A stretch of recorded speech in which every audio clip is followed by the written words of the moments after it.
Estamos de regreso en JN Noticias, en el bloque de entrevistas, y como lo habíamos anunciado, acompañadas de la congresista Tania Pariona, quien no es la primera vez que visita al Jurado Nacional de Elecciones, puesto que estuvo la semana anterior dentro de esta comisión, este grupo de trabajo que ha hecho la Dirección de Educación del Jurado Nacional de Elecciones para fortalecer la participación política de los pueblos y las comunidades indígenas en nuestro país. Congresista, ¿cómo está? Cuéntenos cuáles han sido los aportes que se están realizando desde el Congreso de la República gracias a este grupo de trabajo que tiene pues congregado a varias organizaciones de las comunidades indígenas de nuestro país. Sí, mucho gusto, gracias por el espacio. Y bueno, desde la Comisión de Pueblos Andinos, Amazónicos, Afroperuanos de Ambiente y Ecología, habemos integrantes en este grupo de trabajo para el fortalecimiento de la participación política de los pueblos indígenas, y sobre todo nuestra labor tiene que ver con escuchar a los actores y ver una fórmula que nos permita, uno, democratizar la participación política de todos los ciudadanos peruanos y en ello de los pueblos indígenas, porque si vemos en términos de cifra las brechas que todavía se tiene para términos de la participación política de las mujeres indígenas, si la cuota indígena ha sido eficaz o no, esto tiene que resultar de un trabajo en diálogo con los actores que están representando a sus organizaciones de la parte aymara, quechua, amazónica, y me parece interesante que el jurado haya emprendido una iniciativa como esta, porque solo así podremos analizar hasta qué punto la reforma electoral también puede generar, ¿no?, estos espacios para tener una también participación efectiva de los pueblos indígenas con voz propia, con curules, decíamos en el Congreso. ¿Por qué no? Usted es el principal referente en nuestro Congreso de la República. Bueno, autoafirmada como indígena, además con una agenda que trabajo no ahora, sino hace 15 años atrás, desde muy pequeña, y yo me siento totalmente identificada con los pueblos andinos y amazónicos, y yo he venido hace años reivindicando el derecho a la participación política. Entonces, pero hay congresistas indígenas en el Parlamento que a mí me parece que más bien habría que dar un salto hasta qué punto ellos también asumen la En todo caso, eso es lo que reclaman muchos de los hermanos que están integrando estas comunidades campesinas, indígenas, de pueblos originarios, es que algunos de los que llegan a representarnos en el Congreso finalmente se olvidan a quienes están llegando a representar y dejan de lado un poco esas necesidades e intereses que tienen estas comunidades para su mejor desarrollo y democracia en el país, ¿no? Eso es lo que reclaman algunos. Usted ha tenido suerte, como los otros congresistas, que dentro de su participación, de su agrupación política, pueda haber logrado una cuota indígena efectiva, como usted lo mencionaba. Bueno, la cuota indígena es para gobiernos locales, no para Congreso.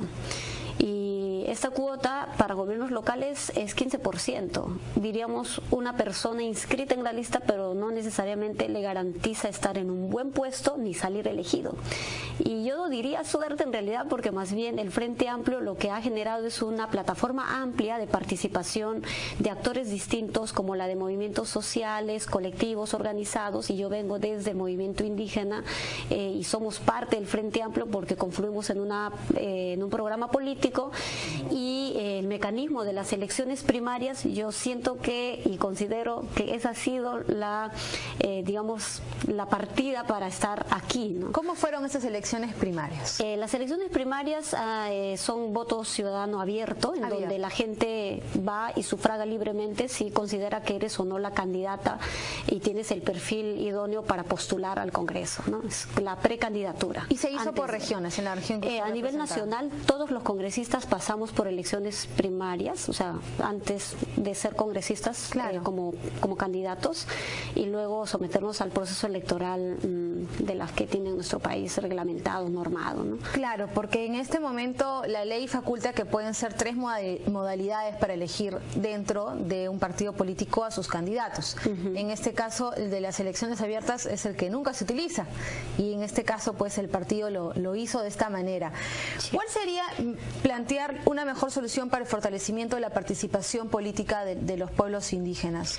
¿Mejorar esta cuota, a elevarla del 15% a otro porcentaje más, llevarla también a lo que son las elecciones generales, o solamente quedarnos en que algunos partidos políticos, como ese partido Frente Amplio que representa a grandes movimientos de repente de la izquierda de nuestro país, tener la esperanza solamente en que un partido político lo va a cumplir porque son los que representan a esta comunidad, o que ellos mismos formen sus propios partidos políticos. Ya, todas las que has mencionado es posible, pero partamos porque no se trata de aumentar porcentaje, sino mirar al país, de cuántos pueblos indígenas estamos hablando. Somos 55 pueblos indígenas, 47 lenguas distintas, y la apuesta es por distritos electorales. Por ejemplo, en Colombia, México, Guatemala ya han avanzado en eso, es decir, mirar cuántos pueblos son y cuánto le correspondería, por ejemplo, tener en el Congreso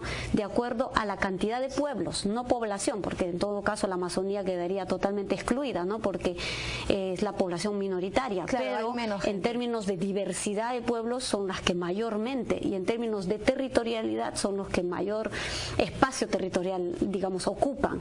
Entonces, en ese sentido, una primera apuesta que han colocado en el debate en este grupo los propios actores, nuestros hermanos que representan a las organizaciones, es lo de los distritos electorales. Lo segundo tiene que ver en qué medida los partidos políticos sí, no sé si la palabra correcta es incorporan, porque la idea no es que incorporan, integran, los incluyen, sino cómo dentro de sus programas políticos empiezan a construir propuestas también con los directos sujetos, ¿no? O sea, no es que las inventen, sino que los pueblos indígenas también tengan el derecho a ejercer su voz, y que esta democracia no se reduzca a la representativa, sino a la participativa. Ojalá los partidos políticos tuvieran en sus planes de gobierno todas las demandas, ¿no? y planteamientos que tienen los pueblos indígenas. Y de todas las diversidades de culturas que hay en nuestro país, ¿no? Y dentro ya de sus reglamentos internos también la cabida de que los propios pueblos facultativamente puedan ser parte de sus partidos. Pero claro, no es que los incluyo y de pronto no están en el plan político, ¿no? Claro. Y lo tercero tiene que ver con el fortalecimiento de las capacidades, el fortalecimiento de la misma participación, las herramientas de gestión, el conocimiento de derechos, del liderazgo. Yo creo que en nuestro país lo que se ha visto es más bien esas brechas, ¿no? En donde nos colocan en un sector que no accede a la información, que cuando se hacen las campañas de difusión sobre procesos electorales, sobre la propia cuota y cómo funciona, es todavía muy limitado, ¿no? En términos, por ejemplo, de cobertura territorial, de lenguaje apropiado, de la pertinencia, ¿no? Al contexto sociocultural, en fin. ¿A quién le compete esta capacitación a todos los hermanos de los pueblos indígenas? Porque el Estado, a través del Jurado Nacional de Elecciones, lo viene haciendo. Sí. Y también con el material informativo para traducirlo a las lenguas de nuestros hermanos, para que también sepan qué es la cuota indígena. Asimismo, ha ido agregando cada vez más pueblos donde se ponga la cuota indígena, ¿no? De los 53 pueblos, por ejemplo, ¿todos tienen cuota indígena en estos lugares donde viven? Según ley deberían, pero en la aplicación nos indica que no funciona, no se aplica, no han considerado algunos en sus listas, o se ha malinterpretado en el sentido de son pueblos indígenas, entonces solo para la gente de la selva, y en la parte andina se hizo caso omiso a este criterio. O si, por ejemplo, en Ayacucho se consideró a los hermanos de la zona del BRAE, porque se tiene la idea de que son los indígenas y no en la parte andina en donde habemos quechuas, ¿no? Entonces ahí hay un poco de la vista gorda, porque en realidad se sabe que hay en todo nuestro país, sí, ¿no? pero por ejemplo, Ancash, Puno y Cusco son las regiones que más compran para formar sus movimientos, ¿no? Y de todas maneras ahí están representados por comunidades. Sí, y yo creo que tiene que ver con esta mirada hacia adentro de nuestro país, ¿no? De qué identidades estamos confluyendo en este territorio nuestro llamado Perú, ¿no? Y hasta qué punto definimos como identidad y la afirmación de las identidades en el mundo actual. Porque, por ejemplo, si a mí me ven usando un smartphone, una laptop, de pronto sale alguien y dice, pero esta ya no es indígena porque usa la tecnología. O de pronto dejas de usar un elemento identificador de tu pueblo, identitario, pero ya no lo es, ¿no? O si te pones, no, pero te estás disfrazando. Claro, yo creo que ahí hay una estigmatización muy fuerte de la identidad. Tiene que ver con la cultura, ¿no? Y las necesidades de estas comunidades que el Estado a veces no llega. Sí. Eso es lo principal que hay que ver. Sí. Lo otro, permíteme, yo obvié, pero tú lo dijiste muy bien, si los pueblos indígenas por iniciativa propia pudieran constituir partidos políticos, por supuesto que sí. En En Ecuador, por ejemplo, el movimiento Pachacuti, junto con Ecuarunari, que es el movimiento más amplio.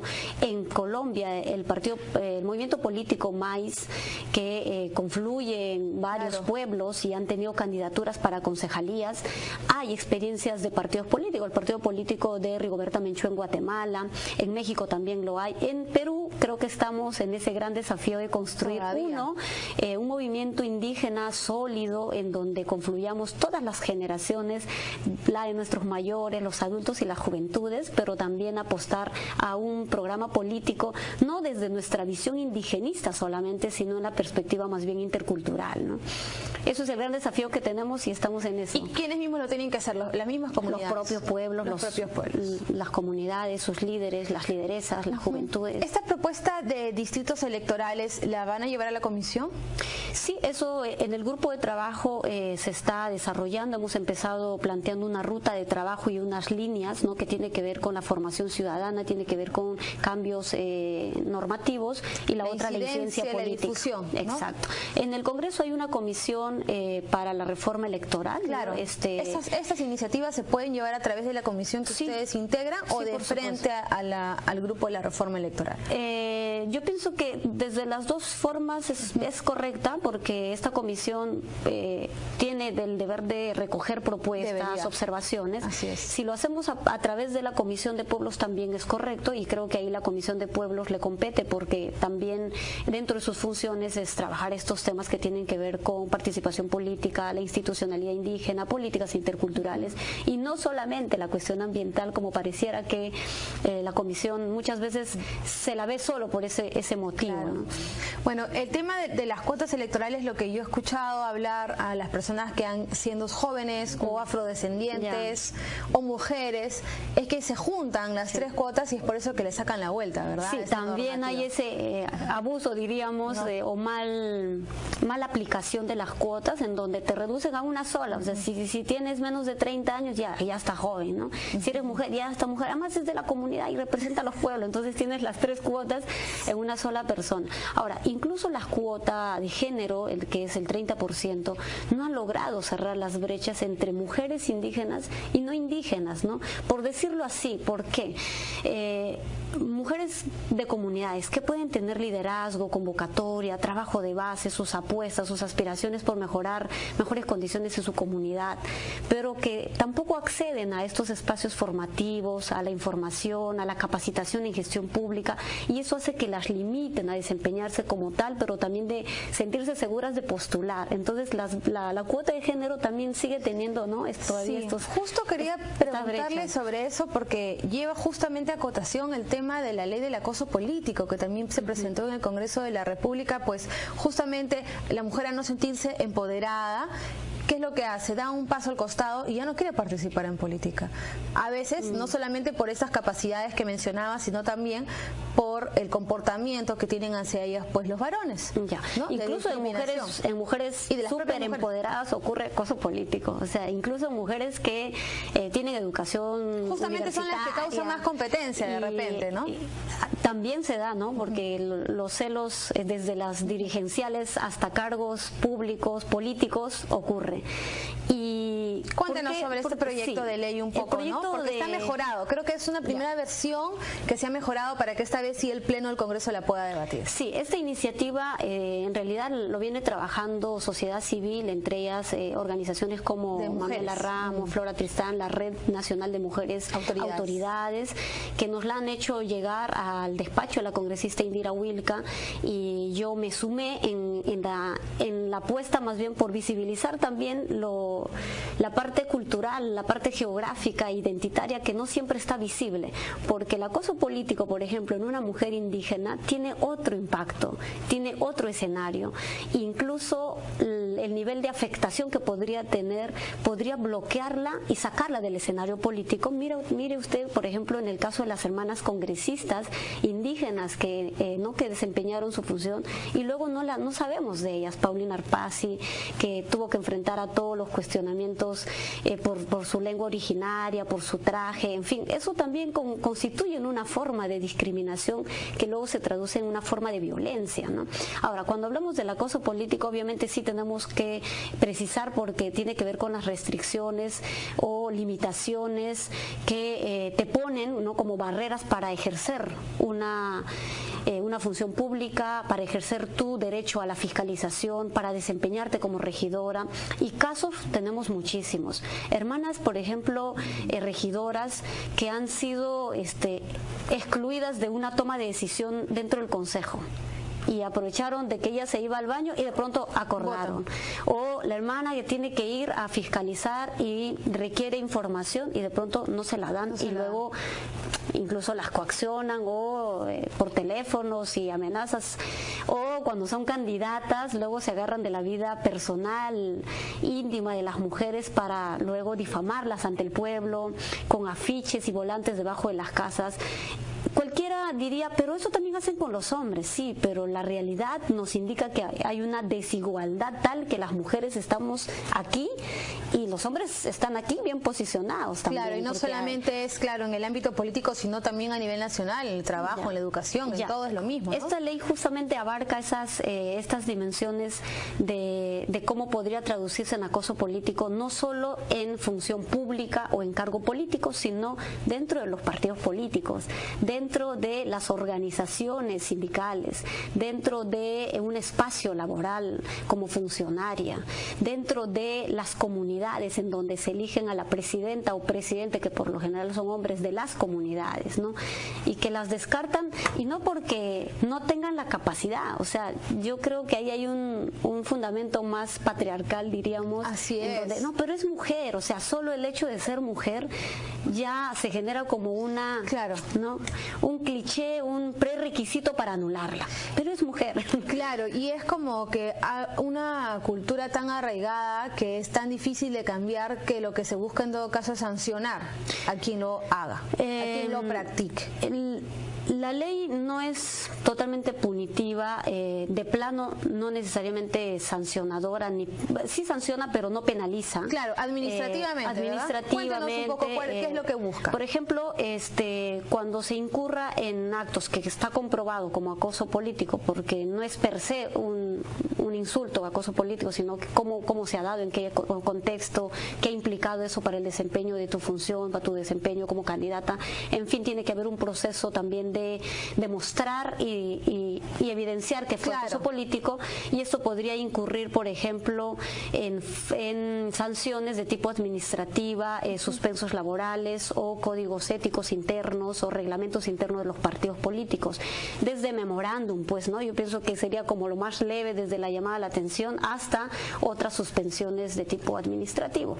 Ya cuando sea traducido en una situación de violencia física, ameritaría hacer el tratamiento en términos de violencia física, que ocurren, o sea... Y me parece que ya nos tratábamos con la señora Diana Miloslavich, que esto ya está tipificado como un delito en el Código Electoral, el de la violencia. Sí, entonces ya está ahí podría entrar a caber esta violencia contra la mujer. Y está totalmente, digamos, en coherencia y en correlación a las normas que ya tenemos. Por ejemplo, la ley para prevenir y sancionar la violencia de género, o con todas las políticas de género que en nuestro país existe y tiene que ver con erradicar la violencia en todas sus formas, ¿no?, hacia las mujeres. Yo creo que acá el reto debería ser el de sensibilizar y hacer una campaña de visibilización de esta violencia que existe en la parte política hacia las mujeres. No solamente el estudio que el jurado realizó justamente en las elecciones regionales y municipales con las candidatas, que descubrió que 3 de cada 10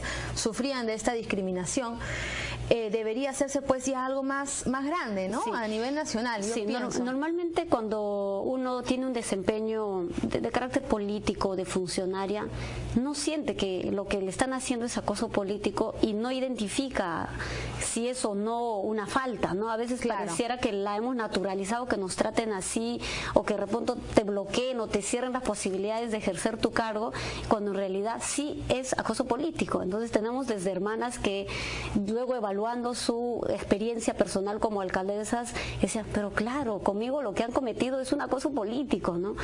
Entonces, sí hay que vale tratar la de pena dejar de verlo no como algo tan natural. En términos de la sensibilización. Sí, yo creo que vale la pena para que mujeres empoderadas y no empoderadas, indígenas o no indígenas, afrodescendientes, de zona rural, de zona urbana, veamos que estas son justamente las limitaciones de fondo que nos están colocando en una brecha, ¿no?, de género y de desigualdad y de exclusión finalmente. Claro, hay que trabajarlo de todas maneras desde varios lugares, no solamente el Congreso, sino también desde el Estado, el gobierno. Todos los niveles de gobierno. En todos los niveles de gobierno. Me comentaba que hay un conversatorio, un seminario el día de hoy en el Congreso de la República, que justamente es para tratar el tema de que hay que reconocer que hay pueblos indígenas en nuestro país, en la Constitución de nuestro Perú. Sí, el día de hoy estamos desarrollando un seminario sobre el Estado plurinacional, la descolonialidad y el pluralismo jurídico. ¿Qué significa todo eso? Tres temas, yo creo que son sumamente cruciales para nuestro país y parto más bien porque seguramente la población dirá, pero ¿qué es Estado plurinacional, no? El Estado plurinacional empieza por reconocer que en nuestro país habemos otras nacionalidades, otras naciones. Por ejemplo, cuando vamos a la zona aymara, ellos tienen una autoidentificación como nación aymara. La nación asháninca, los pueblos achuar, los pueblos yaneshas, los pueblos cacatayos, esta dimensión y categoría de pueblo ya es reconocida dentro de Naciones Unidas. Y eso, traducirlo a una norma, en este caso la Constitución política, me parece que es lo más correcto, justo, porque hay que armonizar el estándar internacional también con nuestras normas nacionales, y en este caso partiendo por la Carta Magna, que ni siquiera precisa indígenas, andinos y amazónicos, porque lo que reconoce y lo que ya está legalmente reconocido y funcionando son las comunidades campesinas y nativas. Bien, somos dentro y estamos dentro de esta categoría, pero en la categoría de pueblos indígenas tiene una dimensión de derechos otros que la propia ley de comunidades campesinas no reconoce, no hace evidente. Y hablando de los pueblos afrodescendientes, hace un par de semanas ellos presentaron un plan, el plan DEPA, un plan sobre políticas para pueblos afrodescendientes en nuestro país. Que ni siquiera son identificados. Ni siquiera son mencionados ni identificados. Porque no se les ha puesto en el censo nacional, que creo que recién se va a realizar. Para el 2017 el gran desafío para nuestro país es la autoidentificación como un criterio básico que reconoce el Convenio 169 para saber de cuánta población indígena estamos hablando, cuántos son los afrodescendientes, dónde están, en qué condiciones están. Eso de en qué condiciones están y cómo las políticas públicas responden a sus necesidades, creo que será más bien un paso siguiente una vez teniendo la estadística de real, cuántos son y de quiénes son y dónde están. Exacto. Entonces el Estado plurinacional significa hacer cambios constitucionales. El artículo 42 de nuestra Constitución habla del Estado unitario, indivisible. Sin tener que cambiar estos dos términos, y la incorporación del Estado plurinacional, o por lo menos empezar a discutir en nuestro país, me parece que sería un buen salto. Y justamente hoy en el seminario vamos a conocer las experiencias de países vecinos como Bolivia y Ecuador, que sí reconocen en su constitución la plurinacionalidad de su país. Okay. Entonces, están todos invitados entonces, ¿no? Es una invitación abierta, libre, va a ser a las 2:30 de la tarde en el Congreso de la República. Sí. En el edificio, conversábamos, va a ser en el edificio Santos Atahualpa, ubicado en la avenida Bancay sin número del Congreso de la República. A las 2:30 de la tarde van a estar representantes de otros países. Sí, viene Brasil, Bolivia. Que ya tienen pues esta experiencia y que ya lo han adoptado a sus constituciones. Muchísimas gracias, congresista, por haber venido el día de hoy. Muchas gracias. Le esperamos nuevamente con más novedades.